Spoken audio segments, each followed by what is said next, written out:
मोकामा से अनंत सिंह और सूरज भान आमने सामने थे। बाहुबली अनंत सिंह जेल में, लेकिन मोकामा करोड़ों का कैश जा रहा था। अगली तस्वीर मैं आपको दिखाऊं, ये जो कैश देख रहे हैं आप, ये कैश मोकामा जा रहा था। अब सवाल ये है कि आखिर ये कैश मोकामा क्यों जा रहा था?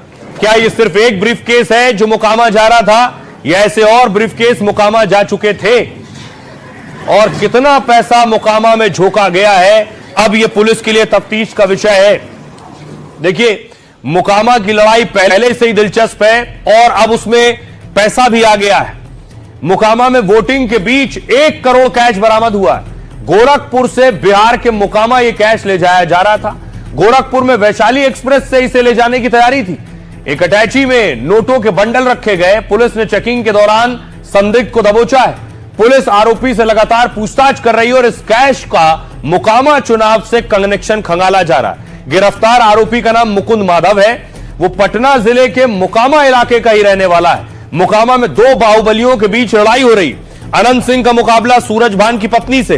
पहले चरण में यहां कल वोट डाले गए थे। अब कैश मिलने के बाद बहुत से सवाल उठ रहे हैं। इनकम टैक्स विभाग पूरे मामले की जांच में जुट गई है। आइए आपको सुनवाता हूं। मोकामा जा रहे कैश को पुलिस ने पकड़ा है, क्या कह रही पुलिस? एक व्यक्ति संदिग्ध हालत में सूटकेस लिए हुए दिखाई दिया। इसको रोक करके चेक किया गया तो उसमें 99,09,000 रुपए नगद बरामद हुए। पूछने पर बताया कि यह पैसा उसने गोरखपुर में लिया है और वो मोकामा का रहने वाला मोकामा लेकर जा रहा था। पैसे के हिसाब किताब अभी नहीं दे पाया। इस संबंध में आयकर विभाग को सूचना दे दी गई है। वोटिंग पहले फेज की हो गई, लेकिन एक बवाल भी उसके साथ जुड़ गया। वोटिंग के दौरान बुर्का पहने महिलाओं को लेकर सवाल उठाए गए। एक तस्वीर देखिए, असदुद्दीन ओवैसी रैली करने कटिहार पहुंचे थे और असदुद्दीन ओवैसी का हेलीकॉप्टर आप देख रहे हैं।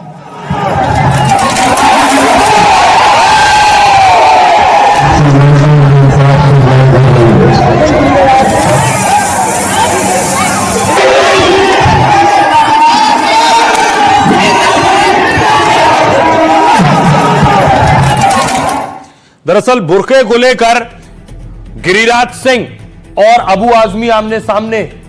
वोटिंग हो रही थी। कल वोटिंग के दौरान बहुत सी महिलाएं नकाब में थीं, हिजाब पहना था, बुर्के में थी महिलाएं। और उस दौरान हुआ क्या कि गिरिराज सिंह वहां पहुंचे। ये तस्वीरें आप देख रहे हैं इस तरह। ये अगली तस्वीर है, गिरिराज सिंह को आप देख रहे हैं, वो पहुंचे और उन्होंने सवाल उठाया। सुनिए। आ गई, जिसको उठाना होगा बुर्का उठा ले।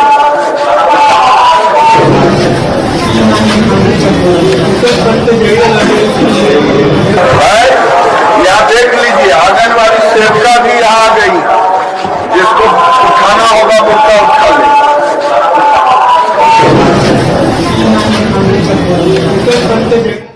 देखिए, केंद्रीय मंत्री गिरिराज सिंह ने बुर्के को लेकर तीखा बयान दिया। उन्होंने कहा, जब लोग एयरपोर्ट पर जाते हैं, आधार कार्ड बनवाते हैं, सरकारी सेवाओं का लाभ लेते हैं, तब बुर्का हटता है। इसके बाद गिरिराज ने साफ चेतावनी दी, गड़बड़ करेंगे तो बुर्का उठाना ही पड़ेगा। हालांकि विवाद के बाद गिरिराज ने सफाई दी। गिरिराज ने कहा, बुर्के को लेकर कुछ भी गलत नहीं कहा मैंने। चुनाव आयोग के नियमों का पालन कराना उनका मकसद है। गिरिराज के बयान पर समाजवादी पार्टी नेता अबू आजमी ने घेरा।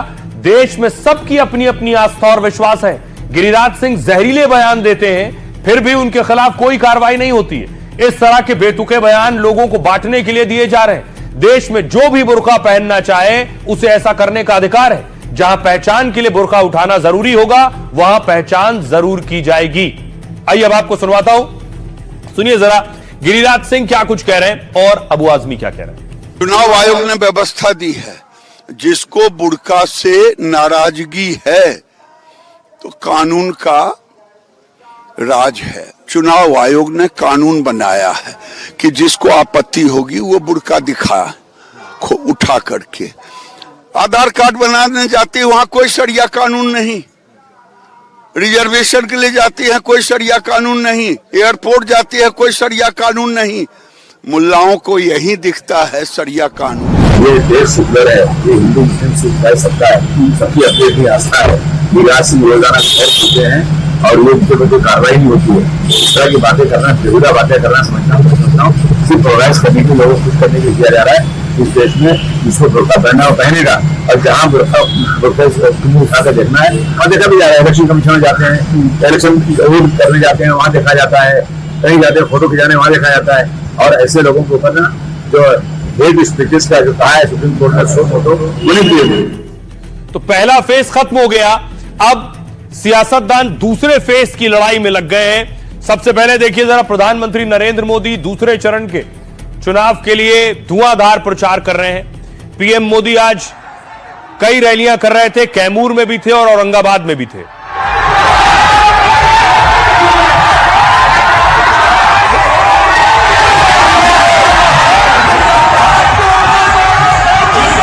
दूसरी तरफ राहुल गांधी आज भागलपुर में थे, राहुल की भागलपुर में रैली थी। राहुल गांधी जब भागलपुर पहुंचे, कैंडिडेट के लिए प्रचार किया।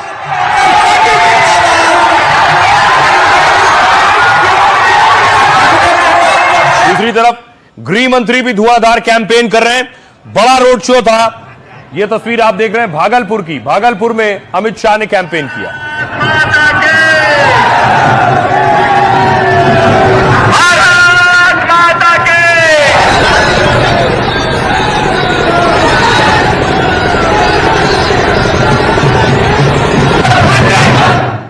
योगी आदित्यनाथ भी बिहार में प्रचार कर रहे थे। योगी की खासी डिमांड है, योगी की ताबड़तोड़ एक के बाद एक रैलियां हो रही हैं। पीछे जो सीढ़ियों में बैठे हुए हैं, पेड़ों पर चढ़े हैं, बाउंड्री वाल के पीछे है।